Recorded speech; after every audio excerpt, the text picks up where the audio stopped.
Right now, a cloud of dust the size of the continental United States is drifting across the Atlantic Ocean, and it is heading straight for America. It does this every single year, whether we like it or not.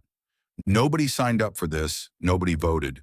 The Sahara Desert just wakes up, peels itself off the ground, and mails several 100 million tons of itself to the other side of the planet. This is the story of how the world's biggest desert ends up in your backyard, in your sunsets, and honestly, a little bit in your lungs. Let's start with the Sahara. It is the largest hot desert on Earth, roughly the size of the entire United States. It is basically nature looking at a map and going, what if we had too much sand? Every year, the wind rips across this desert and throws an insane amount of dust into the sky. Hundreds of millions of tons. Some years, over 800 million tons. That is like grinding up thousands of Great Pyramids and launching them into the air. On purpose, for no reason. But here's the first weird part. Most of that dust doesn't come from the whole desert. It comes from one specific spot. A small sand patch in the country of Chad called the Baudelaire Depression. The Baudelaire Depression is, genuinely, the dustiest place on the entire planet. And it has a secret. Thousands of years ago, it wasn't a desert. It was a gigantic lake, one of the biggest lakes the world has ever had. Then the climate changed, the lake dried up, and it left behind a graveyard of dead microscopic algae, tiny glassy skeletons, baked into powder, sitting in an empty lake bed for 10,000 years, just waiting. So when the wind screams through Baudelaire, it isn't just picking up sand, it is launching the ghosts of an ancient dead lake into the sky, which is frankly the most metal thing a desert has ever done. Okay, the dust is airborne. What carries it across an entire ocean? A giant, invisible river of hot air called the Saharan air layer. Picture a warm, dusty blanket about 2 miles thick, floating a mile above the sea. The trade winds grab that blanket and drag it west at high speed.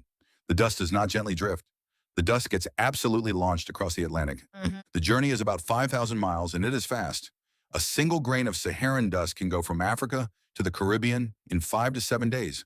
That is a quicker transatlantic trip than most humans could book in the year 1850. Then it lands. First the Caribbean, then Florida, then the Gulf Coast, sometimes all the way to Texas. Millions of Americans wake up, look outside, and go, why is the sky beige today? That beige is the Sahara saying hello. And sometimes it goes big. In June of 2020, a plume so massive rolled across the Atlantic that scientists nicknamed it Godzilla.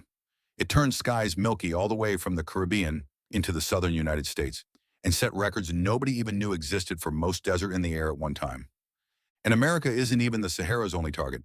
Sometimes the dust blows north instead and dumps on Europe, turning the snow in the Alps a spooky shade of orange. Skiers show up expecting a winter wonderland and get a planet-sized dirt prank. When this dust arrives, it does a bunch of things. Some annoying, some genuinely incredible. Let's do the annoying stuff first because we're honest here. 1. The sky gets hazy. Crisp blue turns into a milky, dusty soup, and the sun looks like it's hiding behind a shower curtain. 2. The air quality drops. All that fine dust is not fun to breathe. If you have asthma or allergies, a big dust event is the desert personally attacking your lungs from 4,000 miles away. But 3. 3 is where it turns beautiful. All that dust scatters sunlight in just the right way, and it makes the sunsets absolutely unreal. Deep reds, glowing oranges, purples. The Sahara photobombs the sky and accidentally makes it gorgeous. Okay, that's the stuff you can see. Now here is where it goes from neat weather fact to wait, this dust is secretly running the planet. Ready? First, the Sahara dust fights hurricanes. Hurricanes need warm, wet, calm air to grow into monsters. The Saharan air layer is the exact opposite. Hot, bone-dry, and windy. When a baby hurricane tries to form and hits a wall of Saharan dust, the dry air chokes it and the wind tears it apart. So every summer, this dust cloud drifts over the Atlantic like a bouncer, personally denying hurricanes at the door. A desert on one continent, quietly protecting cities on another. And those cities will never even know. But that is not even the best part. The best part is the Amazon. The Amazon rainforest is the most alive place on Earth, absolutely packed with plants. And all of those plants are starving for one nutrient, phosphorus. Here's the problem. The Amazon's constant heavy rain washes phosphorus out of the soil and into the rivers. The rainforest is basically leaking its own food. So over millions of years, why hasn't it run out?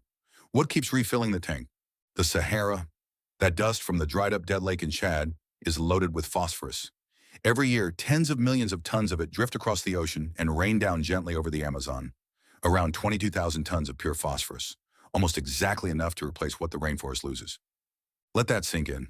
The deadest, dustiest, most lifeless spot in Africa is the reason the most alive place on Earth doesn't starve. An ancient dead lake in Chad is fertilizing a jungle on the other side of the world. They are best friends and they have never met. And it keeps going. Dust that lands in the ocean feeds tiny plankton, which feed basically everything else. Some of it helps build up Caribbean beaches. That white sand you're relaxing on? It might be a little bit of Africa that took the scenic route. But the dust does have a dark side. When it lands in the water off Florida, all that iron can feed something less friendly, toxic algae.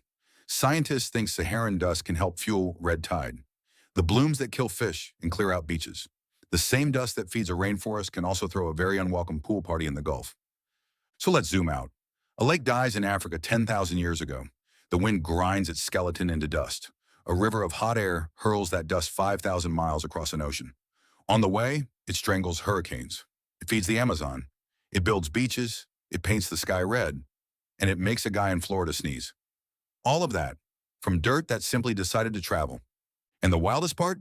This has been happening for millions of years.